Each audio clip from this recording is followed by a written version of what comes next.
Lily Carter thought she was buying junk when she handed over her life savings for that crumbling warehouse on Industrial Drive. The 26-year-old mechanic had scraped together every penny from years of fixing cars in her tiny garage, ignoring the whispers from neighbors who called her dreams foolish. But when she finally broke through those mysterious steel doors welded shut in the back corner, what she discovered made her hands shake with disbelief. Rows upon rows of dust-covered luxury vehicles stretched before her, Ferraris and Bugattis worth more money than she had ever imagined, hidden away like buried treasure for decades. Little did she know that her incredible find would paint a target on her back as powerful enemies emerged from the shadows to claim what they believed was rightfully theirs. Before we carry on, please hit the subscribe button to make my day, and let me know where you are watching from in the comments. The rusty keys felt heavy in Lily's grease-stained fingers as she stood before the towering metal doors of warehouse number 47 on Industrial Drive. Morning fog rolled across the abandoned district, casting everything in an eerie gray light that made the building look even more forbidding than it had during her initial walkthrough 3 weeks ago. Her beat-up Toyota pickup truck sat parked behind her, loaded with the basic tools she would need to begin cleaning out what the previous owner had warned her was decades worth of accumulated junk and debris. "You're making a mistake, kid," old Pete Hensley had told her when she signed the purchase papers at his cluttered real estate office downtown. The 70-year-old broker had been trying to unload the property for nearly 5 years, ever since the last tenant, a small manufacturing company, had gone bankrupt and abandoned their lease. "That place has been sitting empty since 1998. Nobody wants those old industrial buildings anymore. Too much work, too many problems." But Lily had seen something different when she walked through the cavernous space for the first time. While Pete focused on the water damage, the broken windows, and the outdated electrical systems, she envisioned rows of hydraulic lifts, tool cabinets, and workspace where she could expand her small auto repair business. The warehouse offered nearly 10,000 square feet of floor space, more than enough room to service multiple vehicles simultaneously and maybe even start hiring employees. At $4,000 to $5,000, it represented everything she had managed to save during 8 years of working 18-hour days in her cramped 2-bay garage. Her parents had tried to talk her out of it, of course. "Lily, honey, you're always dreaming too big," her mother had said during their weekly phone call. "Why don't you just focus on building up your current business? You're doing fine with that little garage." Her father had been more direct in his disapproval. "That girl's got champagne tastes on a beer budget," he had muttered to her mother, not quite quietly enough to avoid Lily overhearing. "She's going to lose everything chasing some fantasy." The criticism stung, but it also fueled her determination. Lily had been hearing variations of the same message her entire life. When she announced at 16 that she wanted to study automotive engineering instead of pursuing what her guidance counselor called more traditional career paths for young women, everyone had questioned her judgment. When she dropped out of college after 2 years to open her own repair shop, the skeptics had multiplied. Even when her business started turning a modest profit, people continued to suggest she was being unrealistic about her goals. Standing in front of the warehouse now, with the deed bearing her name tucked safely in her jacket pocket, Lily felt a surge of pride mixed with nervous anticipation.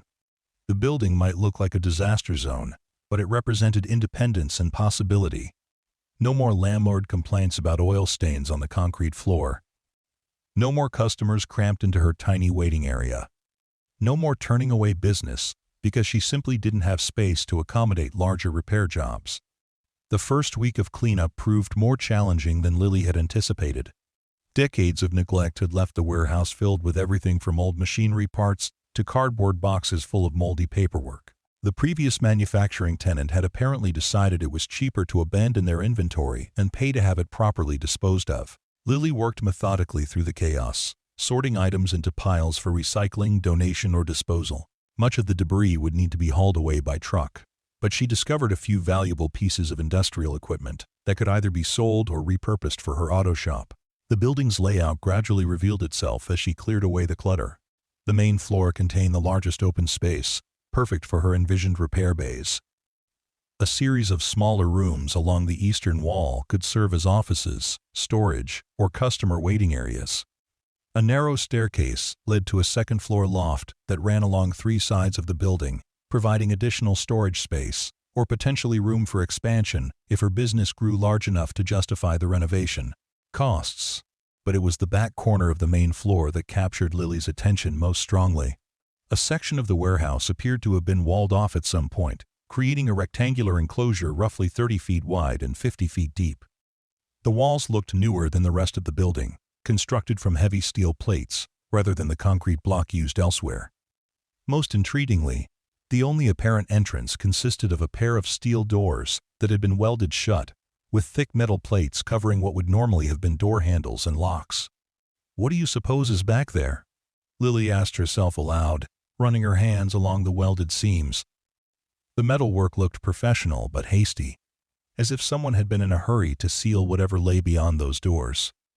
The steel showed signs of age and rust, suggesting the welding had been done years, or possibly decades earlier. She tried peering through gaps in the walls but found no openings large enough to reveal anything useful about the enclosed space. During her lunch breaks, Lily found herself returning repeatedly to examine the mysterious sealed area. The more she studied it, the more curious she became. Why would someone go to the trouble and expense of welding shut what appeared to be a perfectly functional storage space? The enclosure took up a significant portion of the warehouse's total square footage, valuable real estate that served no apparent purpose while sealed. Pete Hensley had mentioned the space during her initial walkthrough, but claimed to know nothing about its contents or the reason for its closure. Previous tenant probably stored hazardous materials in there, he had speculated with a dismissive shrug. Probably sealed it up for safety reasons when they moved out. Could be anything really. Chemicals, old paint, who knows what kind of industrial waste. The possibility of hazardous materials gave Lily pause, but her curiosity continued to grow stronger than her caution. She began researching the building's history, starting with county records and working backward through previous owners and tenants. The warehouse had been constructed in 1972 by a small construction company that went out of business just 3 years later. Since then, it had housed a succession of light manufacturing operations, auto parts distributors, and storage companies. None of the businesses had lasted more than a few years, leading to the property's reputation as somehow cursed or unlucky. The most interesting tenant had been Meridian Automotive Holdings, a company that occupied the space from 1986 to 1994. According to newspaper archives Lily found at the public library, Meridian had been involved in importing and distributing luxury automotive parts and accessories.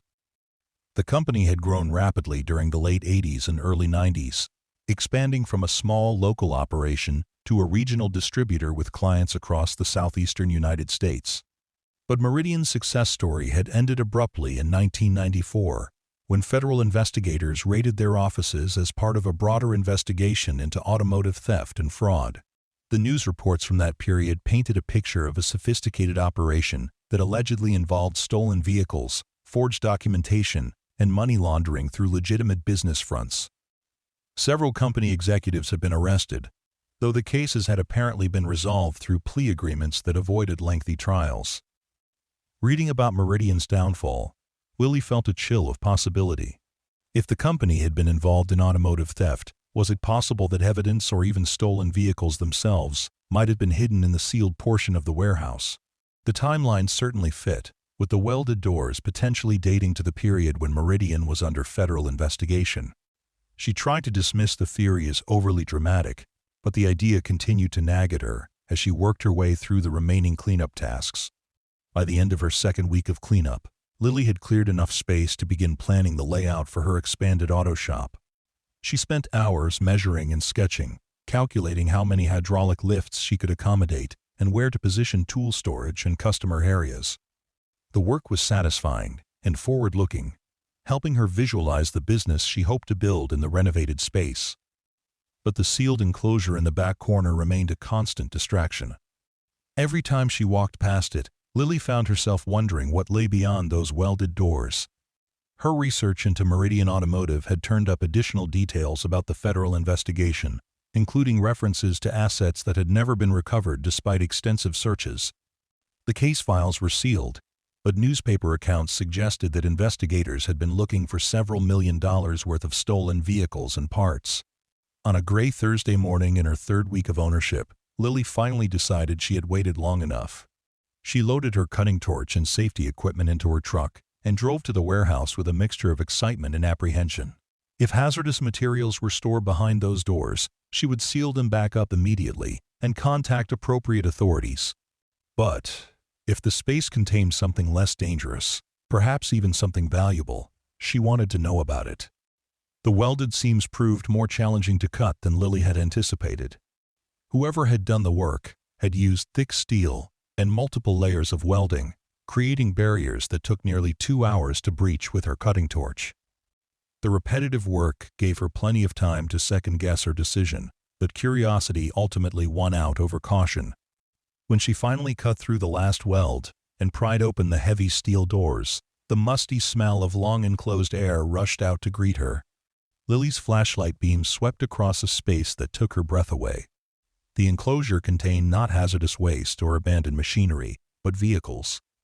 Dozens of them, arranged in neat rows and covered with protective tarps that had accumulated decades of dust. From what she could see in the inadequate light, the cars appeared to be luxury models, their distinctive shapes visible even beneath the protective coverings. Her hands shaking with excitement, Lily pulled away the nearest tarp to reveal a pristine red Ferrari Testarossa. The Italian supercar looked as if it had been parked just yesterday, its paint gleaming beneath the accumulated dust. The odometer showed fewer than 3,000 miles, suggesting the vehicle had been driven very little before being stored. She moved to the next car and found a black Lamborghini Countach in equally remarkable condition. The third vehicle proved to be a silver Porsche 911 Turbo, followed by what appeared to be a rare BMW M Series coupe. As Lily worked her way through the hidden collection, each new discovery seemed more incredible than the last. She found classic American muscle cars from the 1960s and 70s, including what appeared to be a genuine Shelby Cobra and a Plymouth Hemi Cuda in factory racing colors. European exotics were equally well represented, with multiple Ferraris, Lamborghinis, and Porsches spanning several decades of production. Some of the vehicles bore license plates from different states, while others appeared to have no plates at all. The sheer variety and apparent quality of the hidden collection left Lily speechless. She had spent her entire adult life working on cars, but she had never seen so many high-value vehicles in one place outside of major auto shows or specialty dealerships. Even accounting for decades of depreciation and the costs of restoration, the collection potentially represented millions of dollars in automotive assets. But questions immediately began crowding into her mind alongside the initial excitement. How had so many expensive vehicles ended up hidden in an abandoned warehouse? Were they stolen, as her research into Meridian Automotive had suggested? If so, what were her legal obligations as the person who had discovered them?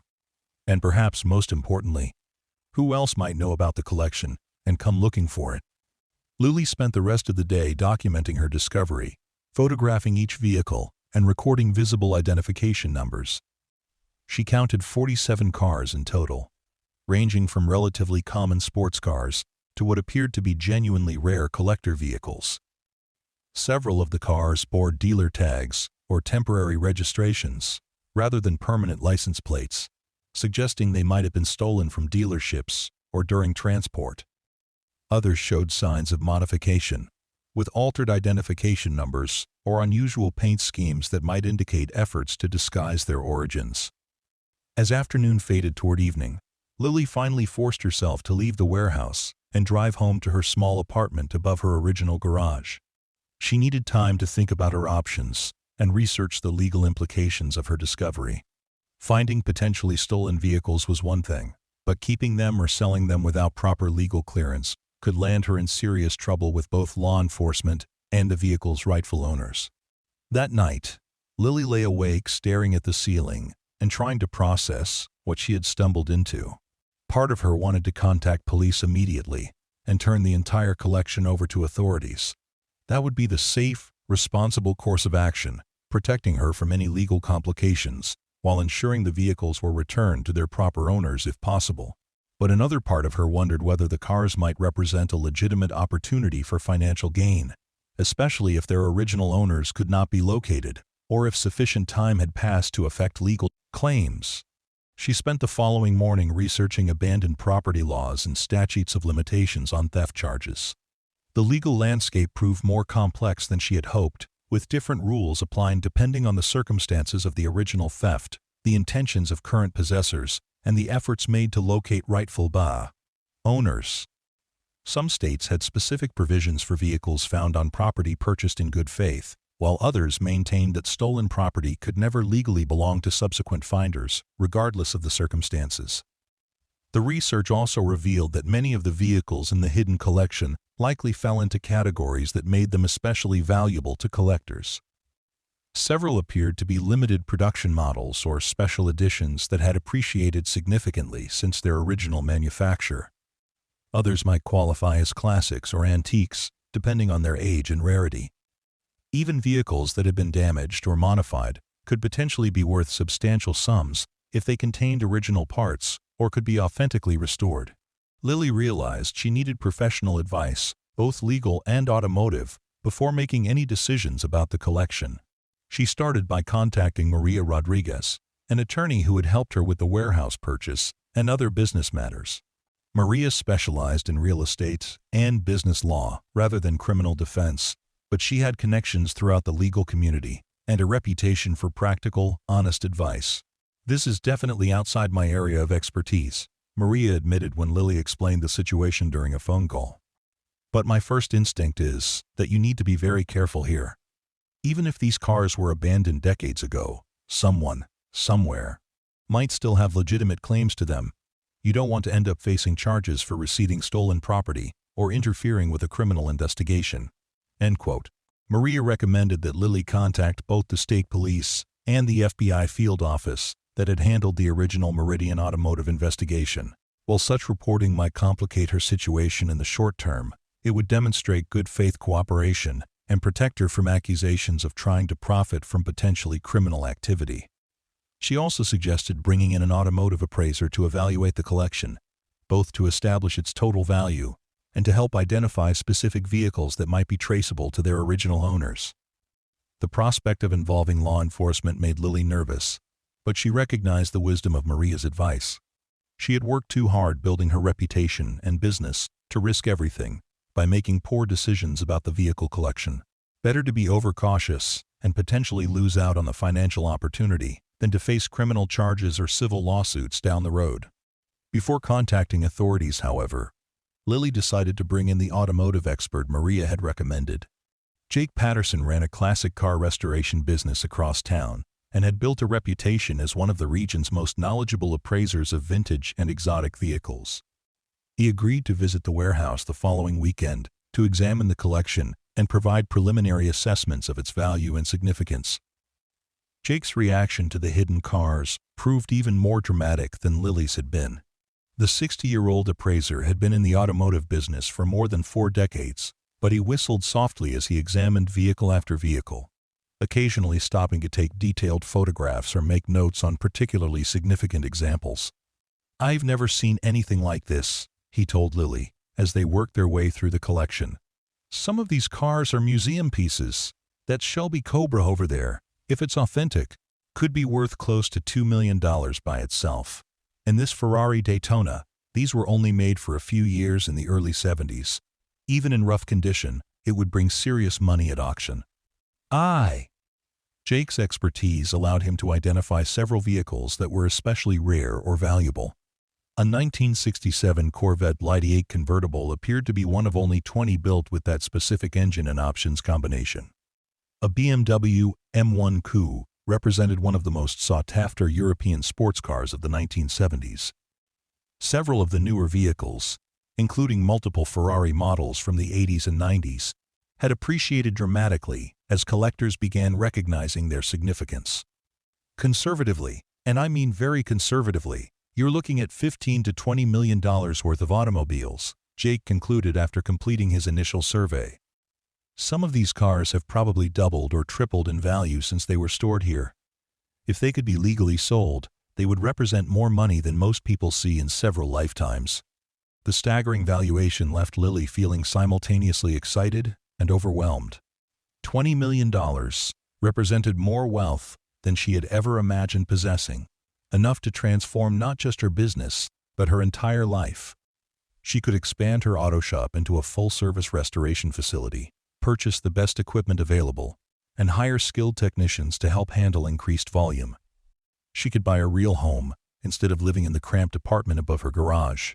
She could travel, pursue hobbies, maybe even start a family without worrying constantly about financial security. But Jake's emphasis on legal ownership reminded her that the collection's value meant nothing if she couldn't establish clear title to the vehicles. The more valuable the cars proved to be, the more likely it became that someone would eventually come looking for them. Original owners, insurance companies, or even other criminals who had been involved in their theft might surface once word of the discovery spread. That weekend, Lily made the difficult decision to contact law enforcement. She started with Detective Ray Hughes at the state police, who had handled several automotive theft cases involving her repair shop customers over the years. Ray was known for being thorough but fair, someone who understood the complexities of vehicle ownership and title issues. "You did the right thing calling me," Ray assured her after she explained the situation.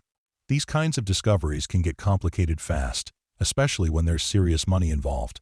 Better to get everything documented properly from the beginning than try to sort it out later."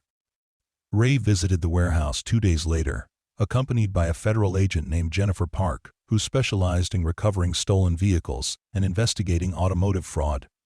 Both officers seemed genuinely impressed by the collection's size and apparent value, though they remained non-committal about Lily's potential rights to the vehicles.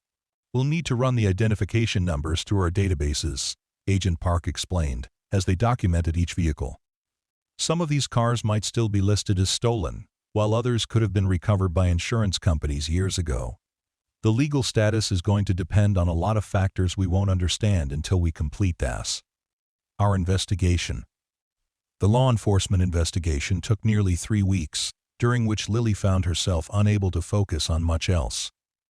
She tried to continue working on warehouse renovations and serving her existing customers, but thoughts of the vehicle collection dominated her attention. She researched similar cases online, looking for precedents that might suggest how authorities would handle her situation. The results were mixed, with some finders receiving compensation, while others lost everything to original owners or government seizure. Detective Hughes finally called with preliminary results on a Thursday afternoon in late October. "The good news is that most of the vehicles don't appear in current stolen vehicle databases," he reported. "A few come back with old theft reports, but those cases are decades old, and the statute of limitations has expired for prosecution. The federal investigation into Meridian Automotive was closed years ago, and most of the people involved have either died or served their sentences." The news provided some relief, but Agent Park's follow-up call the next day introduced new complications. "We've been in contact with several insurance companies that paid claims on vehicles that match descriptions from your collection," she explained. "Legally speaking, those companies might have stronger claims to the vehicles than you do, since they compensated the original owners for their losses." Over the following weeks, a complex legal battle began to take shape. 3 different insurance companies filed claims for specific vehicles from the collection, arguing that they had acquired ownership rights when they paid theft claims decades earlier. Several individuals came forward, claiming to be original owners of cars that had been stolen from them in the 80s and 90s. A few of these claims appeared legitimate, supported by documentation and police reports, while others seemed opportunistic attempts to profit from media coverage of the discovery. The attention from insurance companies and alleged victims brought media scrutiny that Lily had not anticipated. Local newspapers picked up the story first, followed by regional television stations, and eventually, national automotive publications. The narrative of a young female mechanic discovering millions of dollars worth of hidden exotic cars proved irresistible to journalists looking for human interest angles. "Mechanic strikes gold in warehouse purchase," read the headline in the regional newspaper. "Local woman discovers treasure trove of classic cars," announced the evening television news. The coverage was generally positive.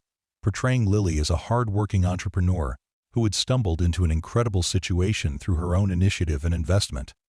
But the media attention also attracted less welcome interest. Within days of the first news reports, Lily began receiving phone calls from people claiming various connections to the vehicle collection. Some callers identified themselves as former employees of Meridian Automotive, offering to provide information about specific vehicles in exchange for financial compensation. Others claimed to represent wealthy collectors or automotive dealers interested in purchasing cars from the collection. More troubling were the visits from individuals who appeared to have less legitimate intentions. A man in an expensive suit showed up at Lily's garage one morning, claiming to represent interested parties who believed they had historical claims to some of the vehicles. When Lily referred him to her attorney, he became aggressive, suggesting that she might face serious consequences if she didn't cooperate with his client's demands. "You're in over your head, lady," the man warned as he prepared to leave. "Some of those cars belong to people who don't like waiting for lawyers and courts to settle their business. You'd be smart to work something out before things get complicated." The implied threat left Lily shaken, but it also strengthened her resolve to handle the situation through proper legal channels. She reported the incident to Detective Hughes, who increased patrols around both the warehouse and her garage. Maria Rodriguez also arranged for additional security measures, including camera systems and improved locks at both locations. As winter approached, the legal proceedings began to clarify some aspects of Lily's situation, while complicating others. Court filings revealed that approximately one-third of the vehicles had clear legal histories, with no outstanding theft reports or insurance claims. These cars appeared to have been legitimately purchased by Meridian Automotive before being hidden away, possibly to avoid seizure during the federal investigation.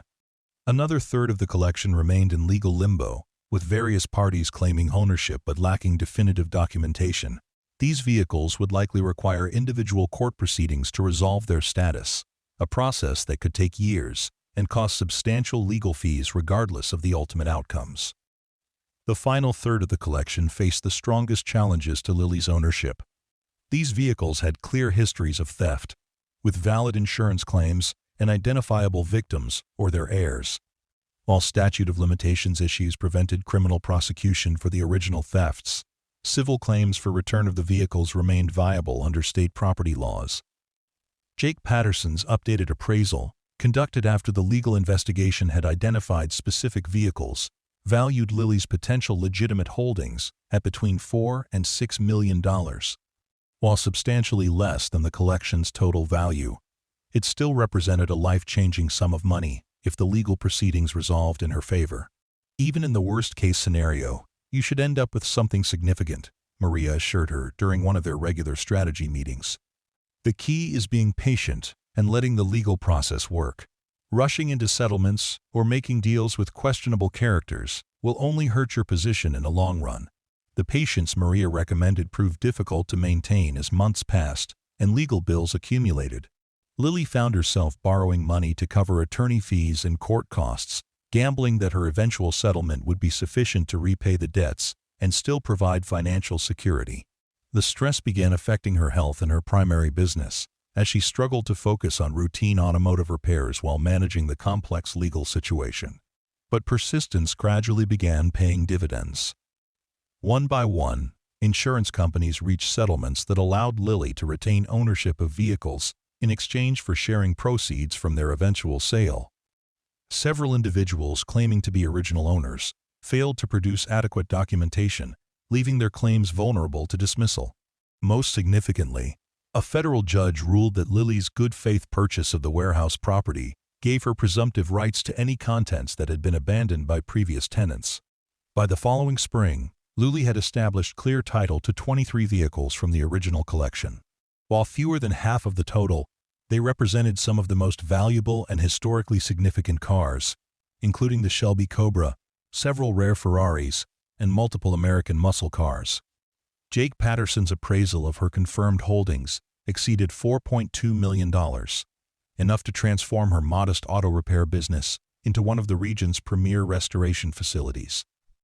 The first vehicle Lily sold was a 1971 Plymouth Hemi Cuda that brought $600,000 at a specialty auction in Arizona. The substantial proceeds allowed her to pay off her legal debts and begin serious renovations of the warehouse space. She installed hydraulic lifts, purchased professional-grade diagnostic equipment, and hired 2 experienced mechanics to help handle increased business volume. Word of Lily's expertise with classic and exotic vehicles spread quickly through collector networks, bringing restoration projects and service work that commanded premium prices.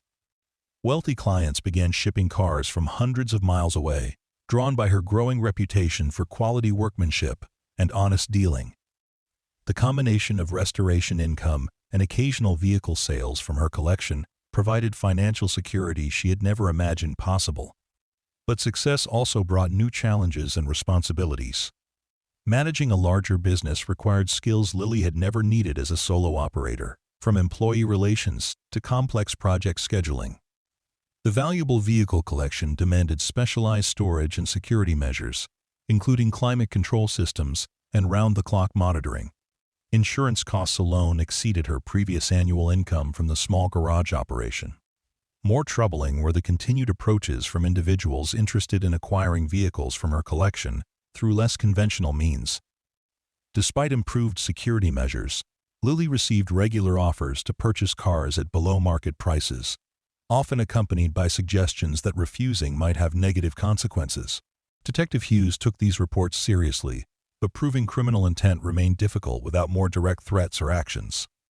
The situation came to a head on a cold February morning when Lily arrived at the warehouse to find evidence of an attempted break-in. While the security systems had prevented actual entry, someone had clearly spent considerable time and effort trying to breach the building's defenses. Fresh tool marks around doors and windows suggested professional skills, while the systematic nature of the attempt indicated detailed knowledge of the facility's layout and security measures. This wasn't some random burglar looking for quick cash, Detective Hughes concluded after examining the crime scene. Whoever did this knew exactly what they were after and had the resources to plan a sophisticated operation. You need to consider whether continuing to store these vehicles here is worth the risk. Why? The break-in attempt forced Lily to reevaluate her entire approach to the vehicle collection. While the cars provided financial security and business opportunities, they also made her a target for criminal organizations that might be willing to use violence to achieve their goals. She had invested too much in building her reputation in business to lose everything due to misguided attempts to protect assets that, while valuable, were not essential to her long-term success. Over the following weeks, Lily began systematically selling portions of her collection through reputable auction houses and specialty dealers. Rather than trying to maximize short-term profits, she focused on establishing relationships with serious collectors who appreciated the vehicle's historical significance. Each sale reduced her security risks while providing capital for business expansion and personal financial security. The process proved both profitable and emotionally satisfying. Watching rare vehicles go to collectors who would preserve and enjoy them felt more meaningful than simply storing them as financial assets. Several buyers invited Lily to visit their private collections, exposing her to automotive history and craftsmanship that deepened her appreciation for the hobby she had accidentally entered. By the second anniversary of her warehouse purchase, Lily had sold all but 5 vehicles from her original collection, retaining only those with the strongest personal significance or exceptional rarity. The proceeds had allowed her to expand into a 15,000-square-foot facility with specialized departments for restoration, performance modification, and vintage vehicle service. Her employee count had grown to 12, including several master technicians recruited from prestigious shops around the country. The financial transformation was remarkable, but even more satisfying were the professional recognition and personal fulfillment that came with operating a world-class automotive facility. Lily found herself invited to Judge Conker's Elegance events, consulted by museums on acquisition decisions, and featured in automotive publications as a rising star in the collector car world. The scared young woman who had cut through welded doors in search of hidden treasures had evolved into a confident business owner and respected authority on automotive restoration. Looking back on the incredible journey that began with a simple real estate purchase, Lily often marveled at how dramatically life could change through a combination of persistence, courage, and sheer luck. The abandoned warehouse that everyone else saw as a liability had provided opportunities she never could have imagined. More importantly, the challenges and successes of the past 2 years had proven to herself and others that her dreams, no matter how ambitious they seemed to skeptics, were not too big after all. The 5 remaining vehicles in her collection served as daily reminders of that transformative discovery. Each time she walked past the pristine Shelby Cobra or started the engine of her favorite Ferrari, Lily remembered the excitement and uncertainty of those first moments behind the welded doors. The cars had brought wealth and recognition, but perhaps more valuable were the confidence and credibility that came from successfully navigating such a complex and high-stakes situation. On quiet evenings, when the last customer had left and her employees had gone home, Lily would sometimes sit in her office, overlooking the busy shop floor, and reflect on how far she had traveled from her humble beginnings. The cramped garage where she had started her business still operated across town, now managed by one of her former competitors, who had purchased it when Lily outgrew the space. The warehouse purchase that had seemed so risky and foolish to her family and friends had proven to be the foundation for achievements that exceeded even her most optimistic projections. The story of the hidden vehicle collection had become something of a legend in automotive circles, inspiring other enthusiasts to look more carefully at abandoned properties and forgotten storage facilities. Lily received regular emails from people who had discovered interesting vehicles in barns, warehouses, and estate sales, seeking advice on authentication, restoration, or legal issues. She tried to help when possible, remembering how overwhelming the initial discovery had felt and how valuable expert guidance had proven during the complex resolution process. But she also tried to emphasize to these correspondents that her experience had been exceptional in almost every respect. The combination of valuable vehicles, clear legal pathways, and market conditions that supported high prices was unlikely to be replicated often. Most hidden automotive treasures turned out to be worth far less than their discoverers hoped, and many came with legal complications that made ownership impossible or financially impractical. The broader lesson, Lily had come to believe, was not that abandoned warehouses contained hidden fortunes, but that persistence, expertise, and calculated risk-taking could create opportunities that others might overlook. Her success had as much to do with her automotive knowledge, business skills, and willingness to work through complex legal challenges as with the lucky discovery of valuable vehicles. Without those supporting elements, even the most spectacular find might have proven worthless or impossible to monetize. As her business continued growing and evolving, Lily remained committed to the hands-on work that had originally drawn her to automotive repair. Despite having employees capable of handling routine services, she still spent several hours each day working directly on restoration projects, particularly those involving the most rare or challenging vehicles. The physical work provided grounding and satisfaction that no amount of business success could replace, connecting her to the mechanical passion that had driven her career from its earliest days. The warehouse itself had been transformed into a showcase facility that attracted visitors from around the world. Auto enthusiasts, industry professionals, and even casual tourists stopped by regularly to see the space where the famous vehicle discovery had occurred and to observe the high-quality restoration work being performed by Lily's team. The building that had once been considered cursed or unlucky was now regarded as a landmark in the collector car community. Standing in that transformed space on a sunny afternoon in late spring, surrounded by millions of dollars worth of classic and exotic vehicles being carefully restored by skilled craftsmen, Lily could hardly believe how dramatically her life had changed. The young woman who had once been mocked for dreaming too big had built something that exceeded even her most ambitious fantasies. The warehouse purchase that had consumed her life savings had proven to be the best investment she could possibly have made. Yet she also recognized that success had brought responsibilities and challenges she never could have anticipated. Managing a growing business, maintaining relationships with demanding clients, and preserving her reputation in a highly competitive industry required constant attention and effort. The financial security provided by her vehicle collection sales had eliminated some worries while creating others, particularly the need to invest wisely and plan for long-term sustainability. The hidden vehicles that had launched her transformation were now mostly gone, sold to collectors around the world who would preserve and enjoy them for future generations. But their legacy lived on in the thriving business and personal confidence they had made possible. Every restored vehicle that left her facility carried a small part of that original magic, proof that dreams backed by persistence and skill could indeed become reality. The story had become more than just a tale of lucky discovery and financial windfall. It represented the possibility that existed within seemingly impossible situations for those willing to look beyond surface appearances and conventional wisdom. The warehouse that others saw as a burden had provided liberation. The welded doors that appeared to hide problems had concealed opportunities. The critics who warned against dreaming too big had underestimated both the dreamer and the power of determined effort applied to ambitious goals. As sunset painted the warehouse windows with golden light, illuminating the busy restoration work continuing inside, Lily Carter allowed herself a moment of quiet satisfaction. Tomorrow would bring new challenges, fresh opportunities, and continued growth. But tonight, surrounded by the tangible evidence of how far she had traveled and how much she had accomplished, she could finally acknowledge that sometimes the biggest dreams were exactly the right size after all. But her story was far from over. 3 years after that first incredible discovery, Lily found herself facing challenges she never could have imagined during those early days of cutting through welded doors and uncovering automotive treasures.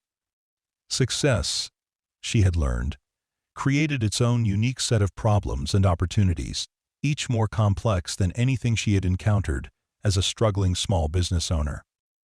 The call came on a Tuesday morning in early June, just as Lily was reviewing restoration progress on a 1967 Mustang Fastback that belonged to a collector in California. Her assistant, Rebecca Martinez, knocked on the office door with an expression that immediately caught Lily's attention. Rebecca had been with the company for 18 months and had developed an uncanny ability to distinguish between routine business calls and those that required immediate attention. "There's a gentleman online too who says he has information about additional vehicles that might have been stored with the collection you found," Rebecca reported, keeping her voice low despite the closed office door. "He wouldn't give me his name, but he sounds older, maybe 70s or 80s. Says he worked for Meridian Automotive back in the day and has buy-in following news about your discovery." Lily felt her pulse quicken as she reached for the phone. While the legal battles over her original vehicle collection had been resolved for nearly a year, she still received occasional calls from people claiming knowledge about Meridian's operations. Most proved to be either mistaken individuals seeking attention or opportunists hoping to profit from her success. But something about this caller felt different, perhaps the timing of his contact or Rebecca's assessment of his credibility. "This is Lily Carter," she said, settling back in her chair and reaching for a notepad to capture any important details that might emerge from the conversation. The voice that responded carried the gravelly quality of advanced age, but spoke with precision and intelligence that immediately commanded attention. "Miss Carter, my name is Frank Morrison, and I worked as a warehouse supervisor for Meridian Automotive from 1987 until they shut down in '94. I've been reading about your discovery of those craft vehicles, and I believe there may be additional items that were never found by the investigators." Lily's grip tightened on the phone as she processed the implications of Morrison's words. The federal investigation into Meridian had been thorough, involving dozens of agents and lasting nearly 2 years. The idea that evidence had been overlooked seemed unlikely, but Morrison's specific knowledge of the company's operations and timeline suggested his claims deserved serious consideration. "What kind of additional items are you referring to, Mr. Morrison?" she asked, keeping her voice neutral while her mind raced through possibilities. "And why are you contacting me now, after all these years?" Morrison's laugh carried a note of bitter irony that spoke to decades of carrying difficult secrets. "Because I'm 82 years old, and my doctor tells me I might not have another year left in me. My conscience has been bothering me for 30 years about things I knew but never told anyone. I figure it's time to set some records straight before I meet my maker." The conversation that followed over the next 45 minutes provided Lily with the most detailed inside account she had ever heard of Meridian Automotive's operations during its final years. Morrison described a complex scheme involving not just stolen vehicles, but also forged titles, fraudulent insurance claims, and an elaborate network of storage facilities across 3 states. The warehouse where Lily had made her discovery represented just one node in a much larger operation that had moved millions of dollars worth of automotive assets through carefully constructed shell companies and offshore buy accounts. The collection you found was mostly the high-end stuff, the cars that were too hot to move quickly or too valuable to risk selling through normal channels, Morrison explained, his voice growing stronger as he warmed to bore his subject. But there were other facilities, places where they stored parts, documentation, and vehicles that were being prepared for export. Some of that material might still be out there, forgotten or overlooked when everything fell apart. Morrison's most intriguing revelation concerned a storage unit complex on the outskirts of the city, where Meridian had maintained several large units under false names and corporate identities. According to his recollection, at least 3 units had contained vehicles and parts when the company collapsed, but they had been paid up for multiple years in advance and might have escaped notice during the federal investigation. I drove past that place about 5 years ago, just out of curiosity, and the complex was still there, Morrison continued. Different ownership, probably different management, but the same basic setup. If nobody ever came looking for those units, they might have been auctioned off for unpaid fees or just forgotten entirely. Happens more often than you might think with these kinds of situations. Lily spent the remainder of the day researching the storage facility Morrison had described and attempting to verify details of his account through public records and news archives. The complex, known as Secure Storage Solutions, had indeed been operating during Meridian's active years and continued to serve the same location under new management. Corporate records showed several ownership changes over the past 3 decades, suggesting the kind of turnover that might lead to lost or misplaced rental agreements.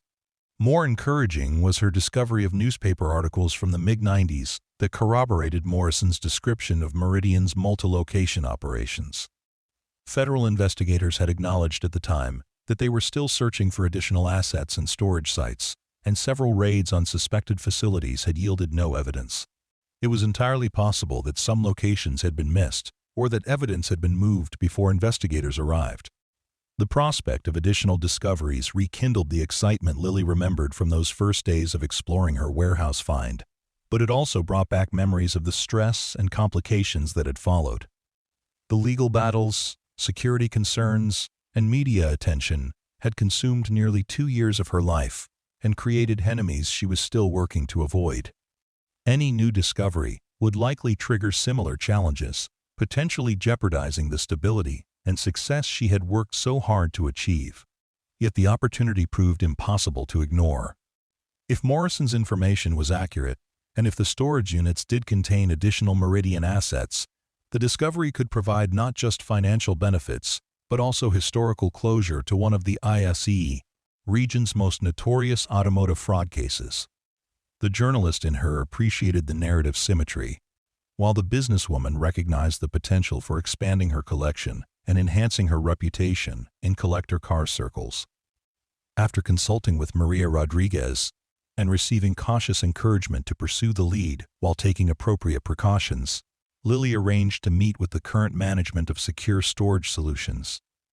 The facility's general manager, David Chen, proved to be a second-generation operator who had inherited the business from his father and maintained detailed records dating back to the facility's original construction.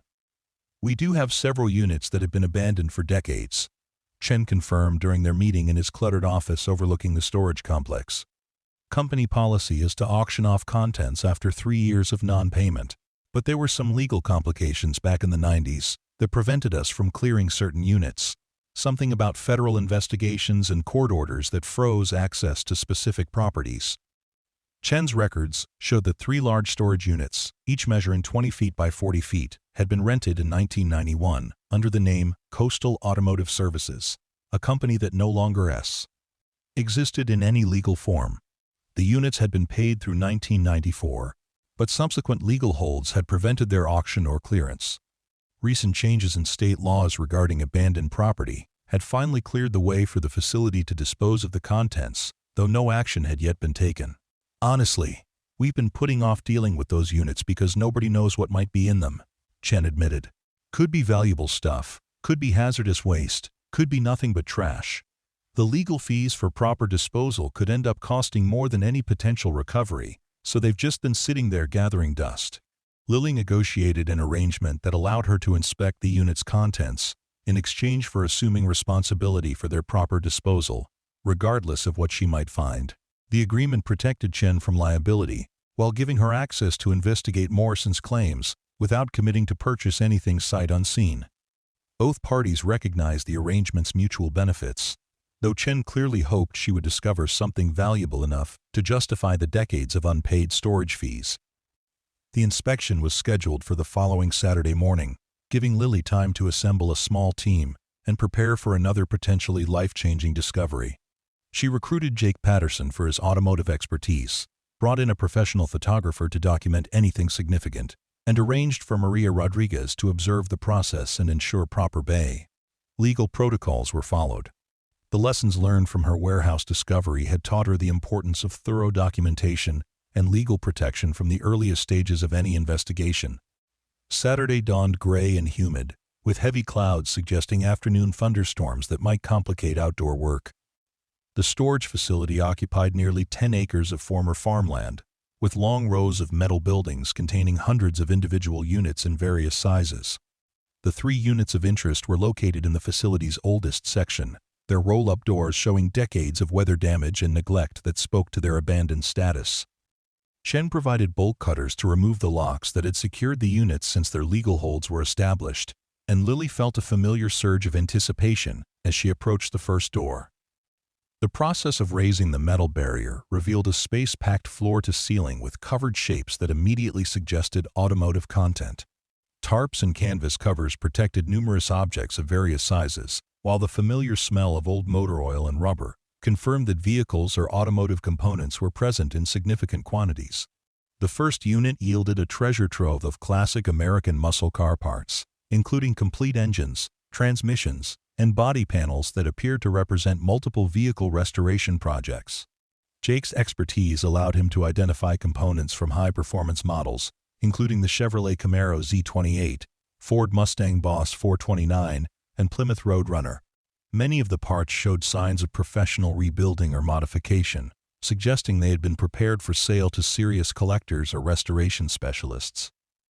"This stuff is worth serious money," Jake observed, as he examined a freshly rebuilt Hemi engine that dominated one corner of the unit. "That engine alone is probably worth $30,000 to $40,000, and there are at least 6 more complete powertrains in here. Someone was running a high-end restoration business or supplying parts to collectors, willing to pay premium prices." The second unit contained a mix of European automotive components and documentation that proved even more intriguing than the American muscle car parts. Boxes of service manuals, parts catalogs, and technical bulletins represented decades of accumulated knowledge about maintaining and restoring exotic vehicles. More valuable were the parts themselves, including Ferrari and Lamborghini components that were becoming increasingly rare as the original vehicles aged beyond their manufacturer's support windows. But it was the third and largest unit that provided the most dramatic discoveries. Behind an additional layer of tarps and protective covering, Lily found 4 complete vehicles that had been carefully prepared for long-term storage. Each car represented a different era of automotive history. From a pristine 1969 Dodge Charger R/T to a low-mileage 1991 Ferrari Testarossa that appeared virtually identical to one she had discovered in the warehouse collection. The Charger commanded immediate attention due to its rarity and condition. The legendary muscle car featured the coveted 440 cubic-inch 6-pack engine and 4-speed manual transmission, finished in the iconic plum-crazy purple that had become synonymous with Chrysler's crack. High-performance models. Jake's preliminary examination suggested the vehicle retained all original components and had accumulated fewer than 30,000 miles since its original delivery. "Cars like this just don't exist anymore," he explained to Lily as they documented the Charger's details. Most were either wrecked by young drivers or modified beyond recognition by enthusiasts who didn't understand their historical significance. A survivor in this condition could bring $200,000 or $1 more at the right auction. The Ferrari proved equally remarkable, though for different reasons. The Testarossa represented the final evolution of Ferrari's flat-valve engine design and had been produced in relatively small numbers during the early 90s. This particular example showed just 8,000 miles on the odometer and appeared to have been maintained in climate-controlled storage throughout its life. Recent market trends had seen values for pristine Testarossas climb toward $300,000, making the discovery financially significant even by the standards Lilly had grown accustomed to. The other two vehicles, a 1978 Porsche 911 Turbo and a 1985 Buick Grand National, represented different aspects of automotive enthusiasm, but shared the common thread of exceptional preservation and low mileage. The Porsche embodied the raw performance and mechanical purity that had made the 911 legendary among driving enthusiasts, while the Buick represented the unexpected resurrection of American performance during an era when most domestic manufacturers had abandoned high-performance aspirations. Beyond the four complete vehicles, the unit contained extensive documentation that provided new insights into Meridian Automotive's operations and the broader network of companies involved in their schemes. File boxes filled with invoices, correspondence, and financial records painted a picture of sophisticated operations that had moved automotive assets worth tens of millions of dollars through carefully constructed paper trails designed to obscure ownership and prevent tracking by law enforcement. Among the most intriguing documents were shipping manifests that described vehicles being prepared for export to buyers in Europe and Asia, markets where questions about provenance were less rigorously pursued, and American classic cars commanded premium prices. The paperwork suggested that Meridian had been part of an international network that specialized in moving stolen or fraudulently obtained vehicles across borders where they could be sold without triggering database searches or ownership verification processes. More personally relevant to Lilly were documents that revealed the storage facility's role in Meridian's operations and confirmed Morrison's account of the company's multi-location strategy. The units had apparently served as a staging area where stolen vehicles were modified, re-identified, or prepared for shipment, while the warehouse where she had made her original discovery functioned as longer-term storage for vehicles that were too valuable or too recognizable to move quickly. The paperwork also contained references to additional storage locations that had apparently been used by Meridian's network, including facilities in neighboring states and even overseas warehouses, where American vehicles were held pending sale to international collectors. While most of these locations were identified only by code names or post office box addresses, the documentation provided enough clues that a determined investigator might be able to trace additional assets that had never been recovered. As the afternoon wore on and the threatened thunderstorms began developing on the western horizon, Lilly found herself once again facing the complex decisions that had characterized her experience with the original ban. Warehouse discovery. The storage unit contents clearly represented significant financial value, potentially exceeding $1 million based on Jake's preliminary assessments. But they also carried the same legal uncertainties and security risks that had complicated her previous automotive finds. The documentation found alongside the vehicles provided both opportunities and dangers. While the paperwork might help establish legitimate ownership chains for some items, it could also attract unwanted attention from individuals or organizations that had been involved in the original criminal schemes. The international connections suggested by the shipping manifests raised the possibility that foreign parties might emerge with claims to specific vehicles or components. Chen's eagerness to resolve the abandoned storage situation worked in Lilly's favor, as he proved willing to negotiate a purchase agreement that transferred ownership of all three units' contents for a fraction of their, apparent value. The deal protected him from ongoing storage fees and disposal costs, while giving Lilly clear legal title to pursue authentication and eventual sale of the discovered items. Both parties recognized the arrangement's mutual benefits, though Chen clearly hoped she would discover something valuable enough to justify the decades of unpaid storage fees. The logistics of moving and securing the storage unit contents required careful planning and significant resources. Unlike her warehouse discovery, which had occurred on property she owned, these items needed to be transported to secure storage while their legal status was investigated and their authenticity verified. Lilly arranged for climate-controlled warehouse space near her main facility, along with security measures appropriate for housing potentially valuable automotive assets. The transportation process took 3 days and required multiple trips with specialized car haulers and moving equipment. Each vehicle was carefully documented and photographed before being loaded, with particular attention paid to identification numbers, unusual features, and any signs of modification or damage. The extensive parts inventory required cataloging and organizing, a task that revealed the true scope of what had been hidden in the storage units for nearly 30 years. Jake Patterson's detailed examination of the 4 vehicles revealed automotive treasures that exceeded even the most optimistic initial assessments. The Dodge Charger proved to be a genuine R/T model with all correct components and documentation, including the original window sticker and dealer paperwork that established its authenticity and provenance. Similar documentation accompanied the Ferrari, along with service records that showed meticulous maintenance throughout its life. More significant was Jake's discovery that 2 of the vehicles appeared in registry books that tracked the most desirable examples of their respective models. The Charger was listed as one of fewer than 50 known survivors, with its specific combination of options and colors, while the Porsche Turbo represented an early production example, with features that were changed or eliminated in later model years. "You're looking at automotive history here," Jake explained as he completed his evaluation. "These aren't just valuable cars. They're irreplaceable pieces of automotive heritage that belong in museums or serious private collections. The responsibility that comes with owning them goes beyond just their financial value." The parts inventory proved equally impressive, containing components for dozens of different vehicle models spanning 5 decades of automotive production. Many items were new old stock parts that had never been installed, while others showed evidence of professional rebuilding or modification to improve performance or reliability. The combined value of the parts collection potentially exceeded that of the complete vehicles, particularly given the difficulty of locating authentic components for many of the represented models. But the documentation found, alongside the vehicles and parts, created the most complex implications for Lilly's situation.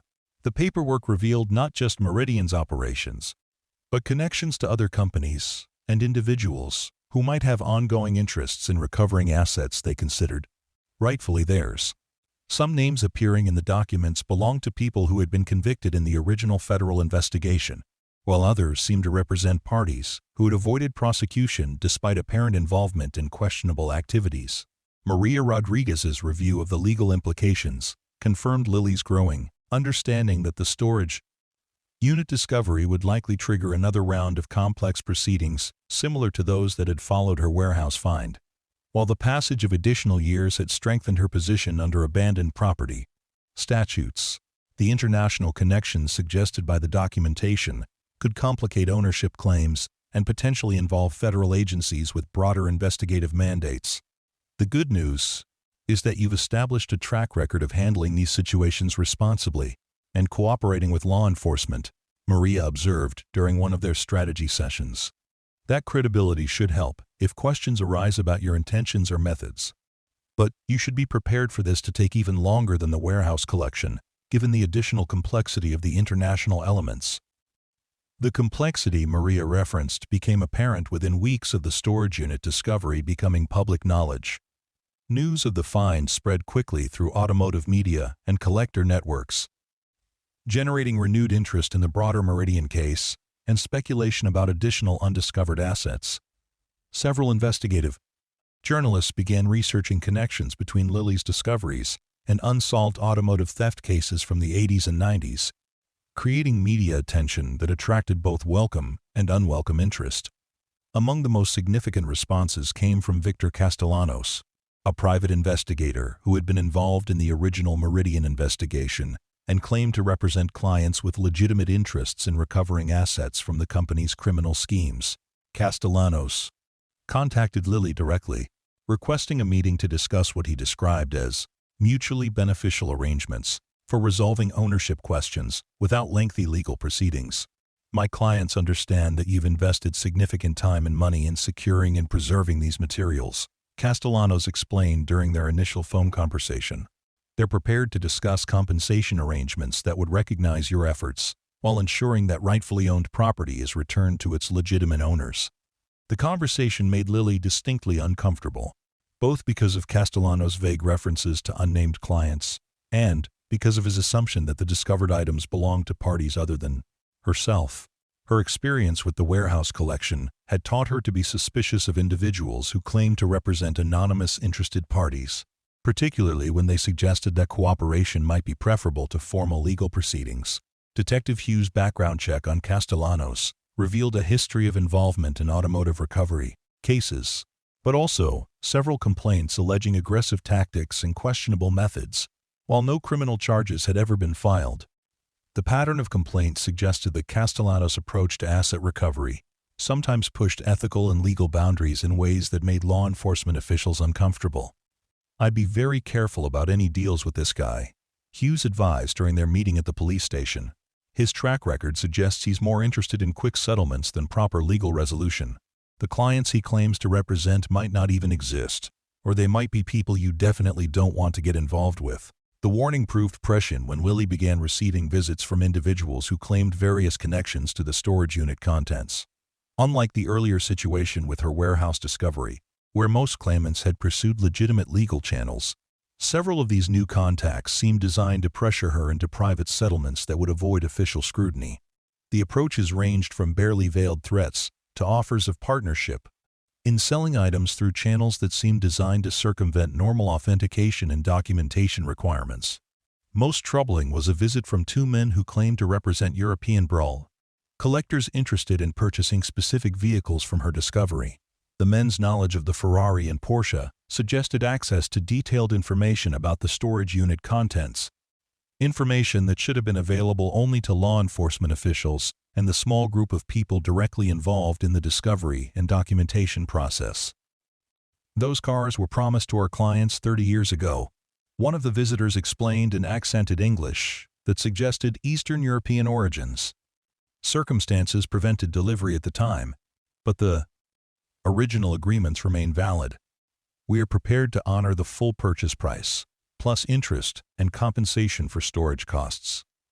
When Lily requested documentation of the alleged agreements, the visitors became evasive, suggesting that the original paperwork had been lost during the chaos surrounding Meridian's collapse. Their willingness to pay above market prices for vehicles whose ownership was still being determined struck her as suspicious, particularly given their apparent urgency to complete transactions before legal proceedings could establish clear title chains. The incident prompted Lily to increase security measures around both her business and personal residence, while also consulting with federal agents about the possibility that international criminal organizations might be involved in attempting to recover assets from the storage unit discovery. The agent's response confirmed her suspicions that the situation had implications beyond simple property recovery, potentially involving ongoing investigations into networks that had been moving stolen vehicles across international borders for decades.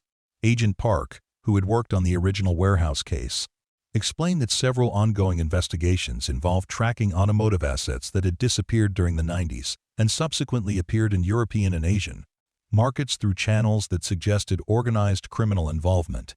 The documentation found in the storage units might provide crucial evidence for these broader investigations, making Lily's cooperation valuable to law enforcement agencies pursuing cases that extended far beyond her individual discoveries. "What you found isn't just valuable property, it's potentially key evidence in cases involving millions of dollars in stolen assets and international money laundering," Park revealed during a confidential briefing. "That makes you both a valuable witness and a potential target for people who have been avoiding prosecution for 30 years by keeping evidence buried." The realization that her discoveries had implications for active criminal investigations added new dimensions to Lily's decision-making process. While she remained committed to establishing legal ownership of items she had legitimately acquired, she also recognized responsibilities to support law enforcement efforts to resolve decades-old crimes and prevent future criminal activities. The balance between personal interests and public service required careful consideration, particularly given the potential risks to her safety and business operations. Over the following months, Lily worked closely with federal investigators to document and analyze the extensive paperwork found in the storage units. The collaboration provided insights into criminal networks that had operated across multiple states and countries, while also helping to establish the provenance and ownership history of the vehicles and parts she had discovered. The process was time-consuming and sometimes frustrating, but it gradually clarified which items she could retain and which needed to be returned to rightful owners or held as evidence. The investigation's most significant breakthrough came when analysts discovered that several documents contained references to a previously unknown storage facility in a neighboring state. The location had apparently served as a primary distribution center for Meridian's network, housing vehicles and parts that were being prepared for shipment to international buyers. Federal agents raided the facility and discovered additional evidence that led to arrests and indictments in cases that had been dormant for decades. The successful investigation enhanced Lily's reputation with law enforcement agencies, while also providing legal protection against retaliation from individuals who might blame her for their exposure to prosecution. Her cooperation had been instrumental in breaking open cases that might otherwise have remained unsolved, creating goodwill that proved valuable when ownership questions about her discoveries required official resolution. The legal proceedings that followed took nearly 18 months to resolve, but ultimately confirmed Lily's ownership of most items from the storage unit discovery. 3 of the 4 vehicles became hers free and clear, while the Ferrari was returned to an insurance company that had paid a valid claim 30 years earlier.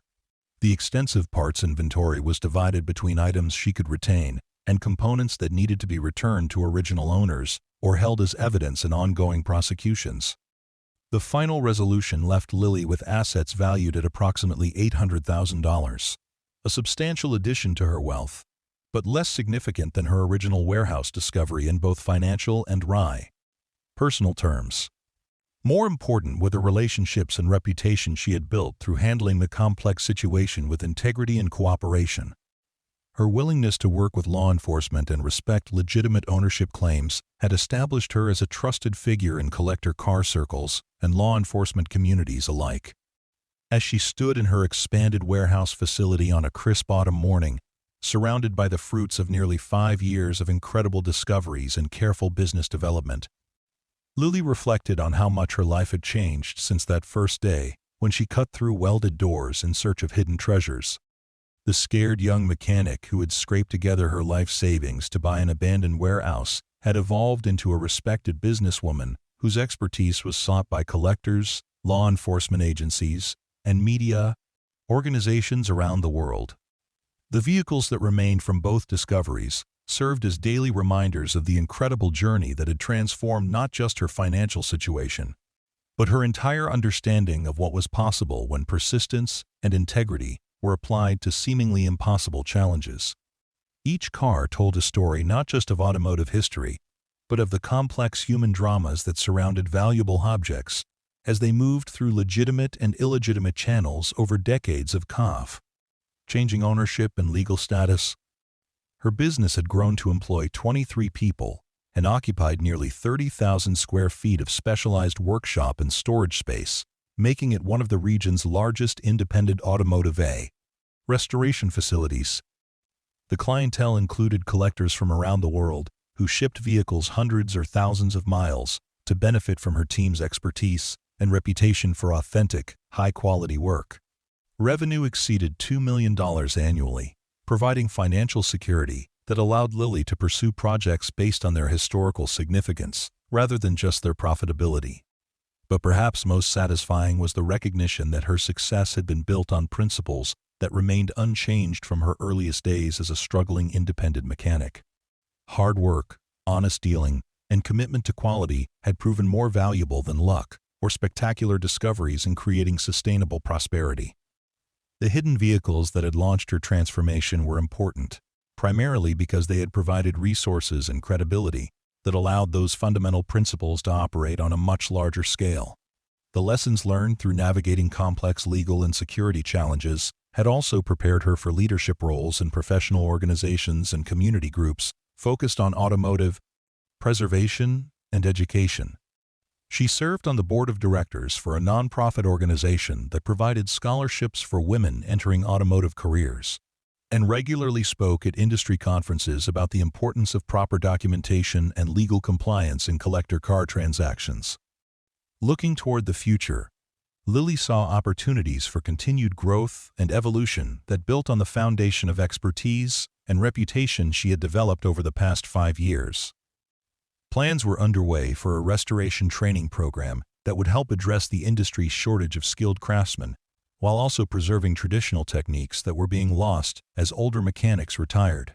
She was also exploring partnerships with museums and educational institutions that would allow her facility to serve as a research center for automotive history and preservation techniques.